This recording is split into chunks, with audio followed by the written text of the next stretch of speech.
শুভ দুপুর সবাইকে। শুভ মঙ্গলবার। জয় বজরংবলী। আজ আমাদের বাড়িতে এই দুপুরবেলা এনার দেখা পেলাম, তাই তোমাদের সাথে শেয়ার না করে থাকতে পারলাম না। বাড়ির পেছনে একটা সজনে গাছ আছে, সেখানেই সজনে পাতা বসে বসে তিনি খাচ্ছেন। আমি ভাবছি এতক্ষণ ধরে কিসের আওয়াজ হচ্ছে, ও বাবা বেরিয়ে দেখি এই অবস্থা।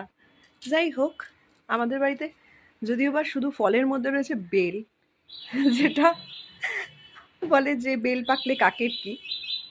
তো সত্যি তো বেল পাকলে বজরংবলীরই কি, হনুমানেরও বা কি, কিছুরই কি, কারোরই কিছু না। শুভ মঙ্গলবার সবাইকে, শুভ দুপুর। উনি ওনার মতন বসে থাক, আমরা আমাদের মতন কাজকর্ম সারি। তবে একজন এসছেন বলে আমার মনে হচ্ছে না, কারণ ওই বাড়িতে কাকুদের গাছে প্রচুর আম হয়। এবছর হয়েছে কিনা এখান থেকে দেখা যাচ্ছে না। চলো আমরা আমাদের কাজ করি, উনি ওনাদের কাজ করুক। কিন্তু ব্যাপারটা হচ্ছে, আমরা যে বছর পুরী গেছিলাম সে বছরের একটা গল্প বলি তোমাদের।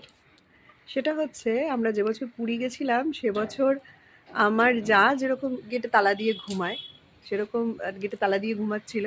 ইনি এসেন রীতিমতন দরজা ধাক্কেছেন, আমার যা ভাগ্যিস তালাটা দিয়ে ঘুমাচ্ছিল। তারপরে দেখেন এনারা এসে ধাক্কাধাক্কি করছেন।